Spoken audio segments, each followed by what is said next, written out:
Hey, everybody, we are going to get into Isaiah chapter 1, verses 1 through 9. Isaiah is one of my favorite books of the Old Testament. The prophet Isaiah, there's something about the way God uses him. And so I want to go through verses 1 through 9 with you. It's not a complete, crazy, in depth study we're going to do, but I want to read some of it to you and I want to express some thoughts behind it and some things you might not recognize. So, starting in verse 1, the very first one is this opening verse to the book, which is one of the most Hebrew things you could do, which is setting up some information for the reader. If you have any knowledge of the way that Jewish tradition and culture is, they like the historical evidence and facts behind things. So we'll start with verse 1. It says, "The vision of Isaiah, the son of Amoz, which he saw concerning Judah and Jerusalem in the days of Uzziah, Jotham, Ahaz, and Hezekiah, kings of Judah." So this tells you who it is, what it's concerning, a date range. And the way it tells you a date range is by the leaders who were in charge at the time and those who were around. And so that introduction is really made for the Jews and the Hebrews. All right, so verse 2. I want you to catch this. This is so big, man. "Hear, O heavens, and give ear, O earth." Now, this is followed by an exclamation point, and I am reading from a New King James Version, but there's a reason why there's an exclamation point, because of the intensity and the depth and magnification, or not the magnification, but the massiveness, I guess you can say, of this, what's about to be said, and the importance of it. So what he says is, "Hear, O heavens, and give ear, O earth." I want you to catch that. O heavens, everything in the heavens, all things of the heavens, every star, every planet, every sun, everything in heaven itself, every angelic creation being, everything, listen to what I have to say. But I love the way that it's worded to earth. It says, this is really neat. It says, give ear, O earth." In other words, give your ear, your attention, 100%, right? Not, hey, keep having that conversation with your friend over there and listen to me in the background, or, hey, hear the chatter over there. But he's saying, don't listen and pay attention to anything else. Listen to me. Give me your complete, undivided attention. In a rude way of saying it, it would be, hey, everybody in all creation, all over the place, no matter where you are, shut your mouth and listen to me, right? That's a rude way of saying it. That's a blunt and blatant way of saying it. But that's ultimately what God is saying here, right? Through Isaiah, is that he wants you to hear. Every and all thing is so important. Everything in heaven, everything on earth, all things ever. Listen to what I have to say. And he continues by saying this in the other half of verse 2. He says, "For the Lord has spoken.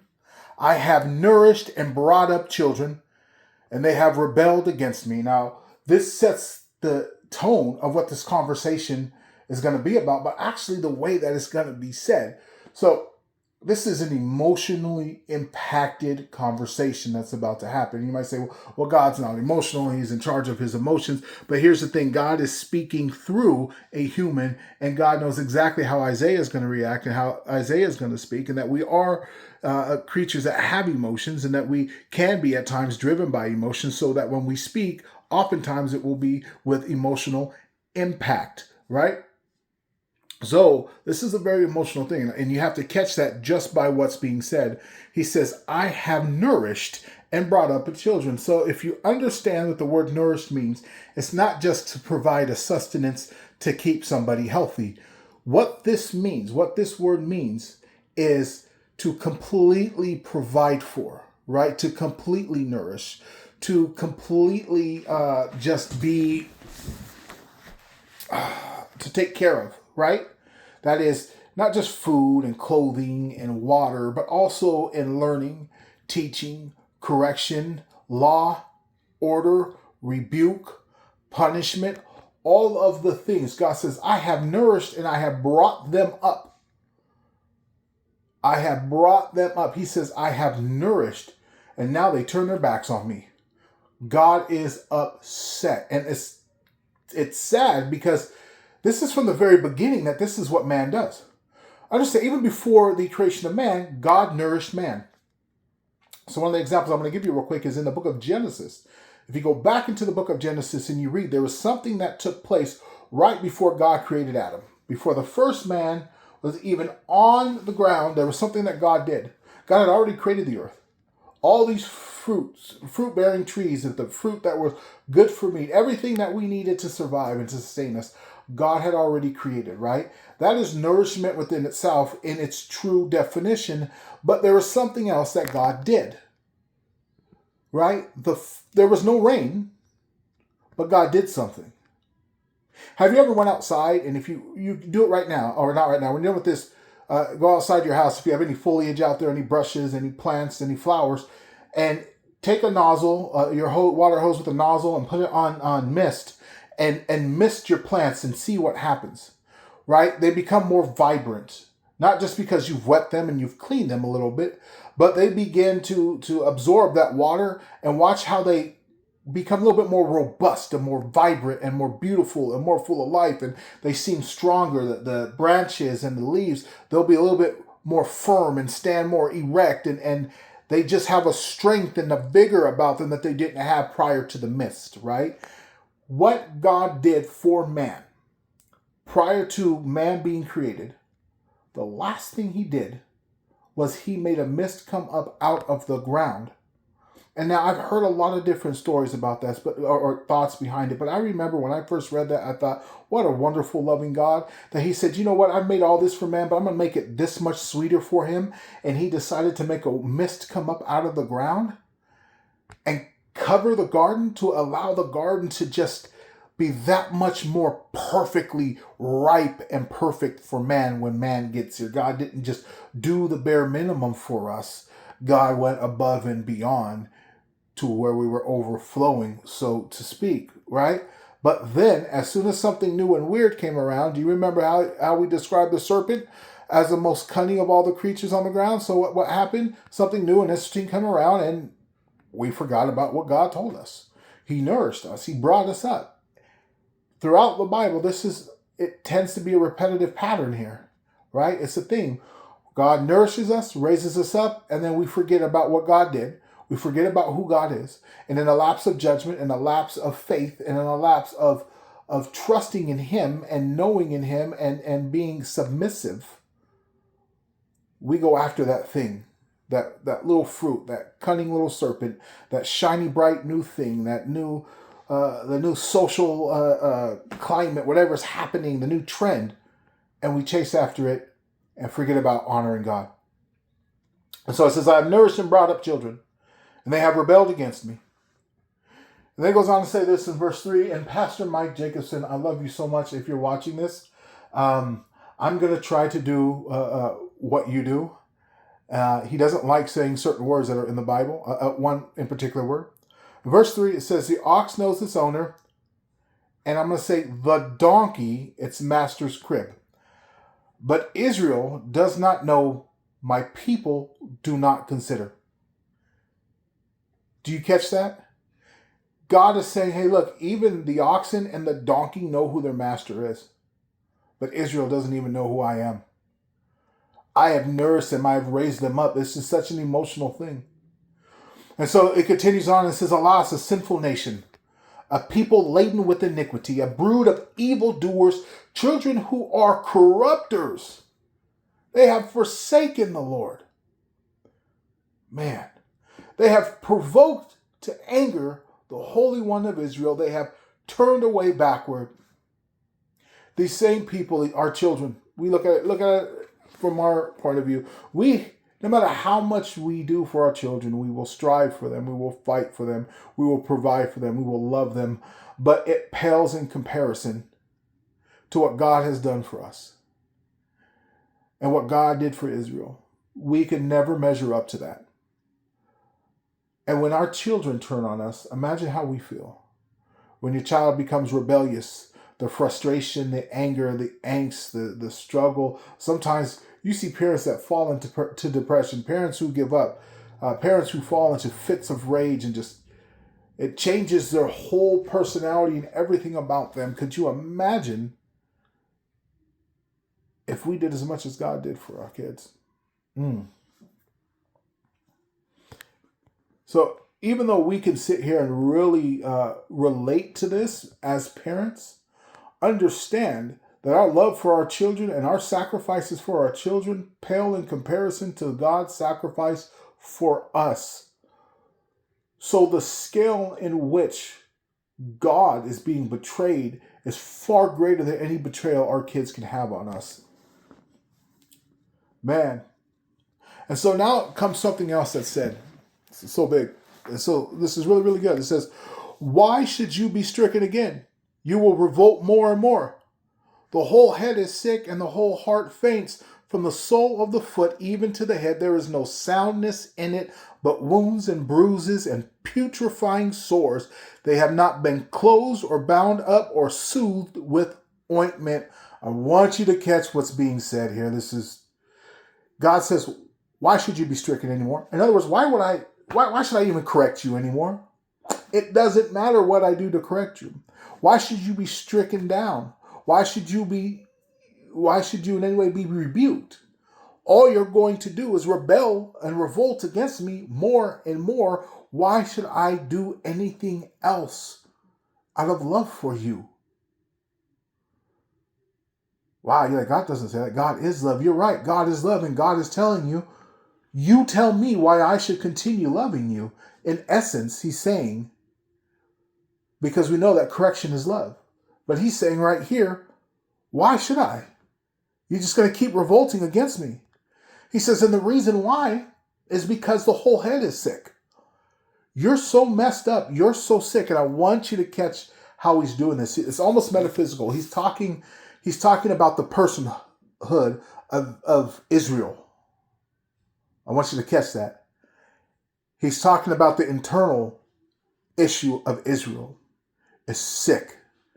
From the sole of your foot, even into the head, you're sick. Every inch of you. He says there's no soundness in it. In other words, that there is no sanity. There's no reasoning. There's no getting you to understand. There's nothing about you right now that is correct and operating the way that it should be, Israel. You are so tainted. You are so corrupted that there's nothing about you that is of any goodness, right? And he says, right after that, he says, but what you do have is you have wounds and bruises and putrefying sores. This is important. Wounds, bruises, putrefying sores.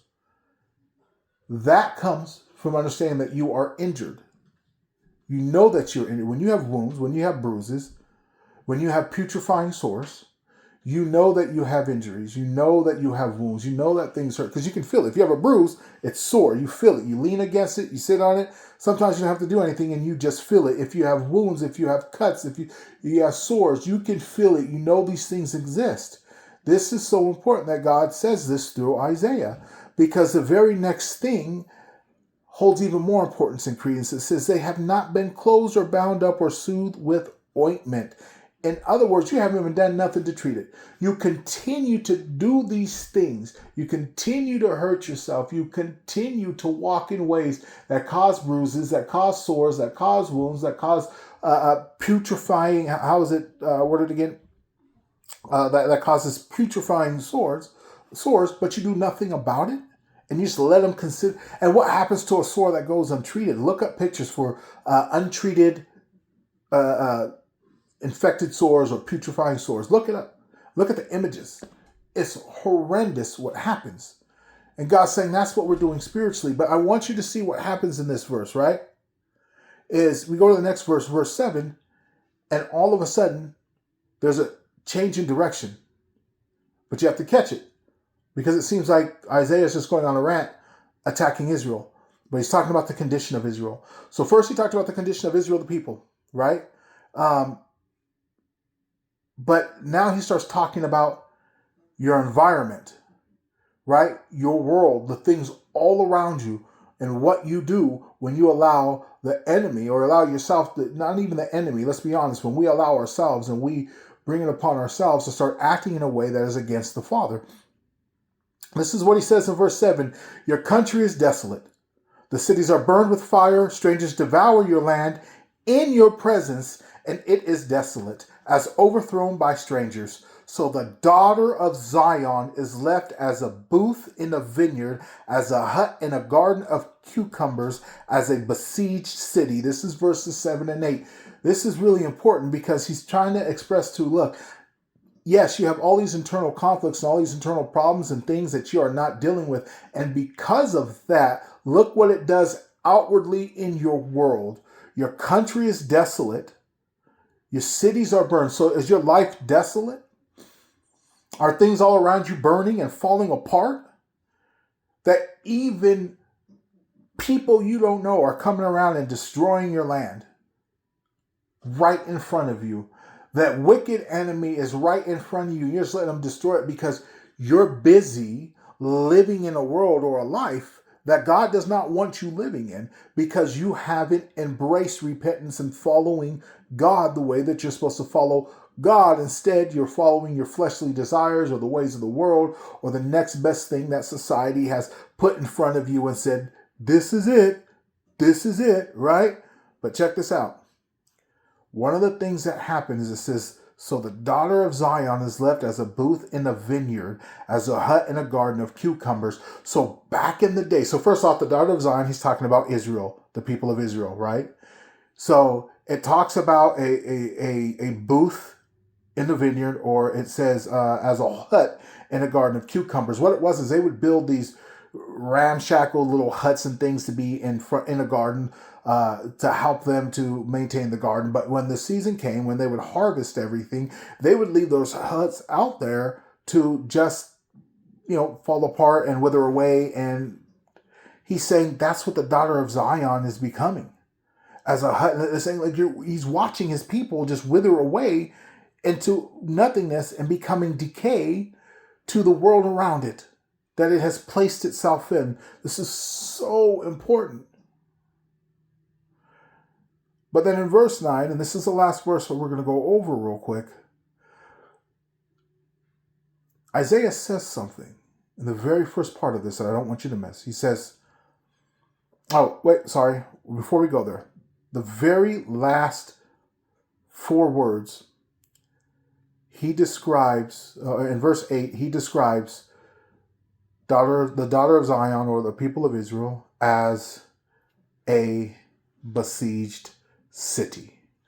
A besieged city is a city, right, that is being overrun. It's in the middle of being sieged. It has people all around it. It's got enemies on all sides, and it's infiltrating. And that's how he sees. God is saying, hey, look, through Isaiah, hey, look, this is how I see you. All of this is in quotes, by the way. Isaiah is saying, hey, thus says the Lord, and then continues quoting what God told him to speak. So these aren't just Isaiah's words, these are God's words. Understand that these are God's words. And so he's saying that this is what's happened to you, Israel. You have turned into a city that's just being attacked, and you're just allowing enemies to come in left and right. You recognize the strangers, and that these aren't even people that you know, and they're coming into your city and they're destroying you. And what he means by city is not necessarily just the city. Yes, that's what's really happening in that time. But for us Christians today, we have to understand that this relates to our lives, our culture, our world, our nation, our towns, our states, our country, our world, our continent, every part of where we live.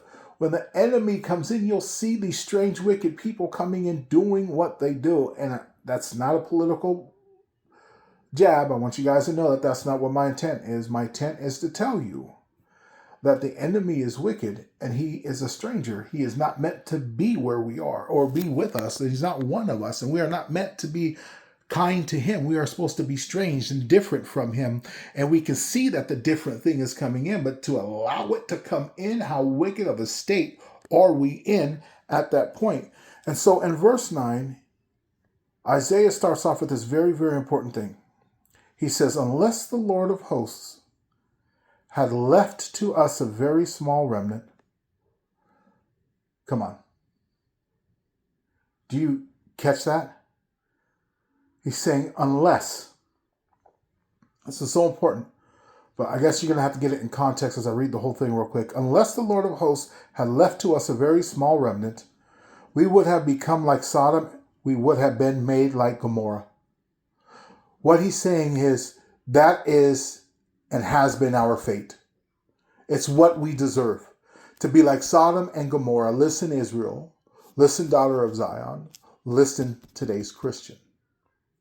In everything that we have done, that we do wrong, and that we forget about God, and we turn our backs on God.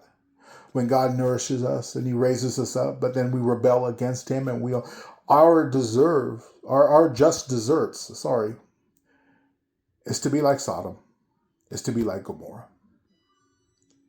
But God,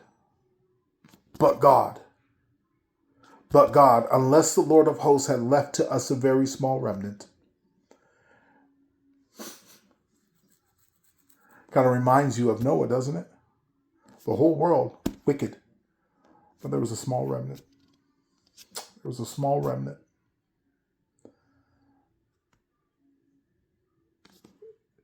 These verses are so beautiful, but they need to be impactful on your life as a Christian. If we do not, there are so many verses, especially in Proverbs. I think 12:1 is one of my favorite. Is it 12:1 or 1:12? I might be mixing the numbers around, but I want to say it's Proverbs 12:1. We need to be able to receive instruction. We need to be able to receive correction. And if when someone's speaking correction to you, the first thing you do is like, what about you? Then you're not receiving correction.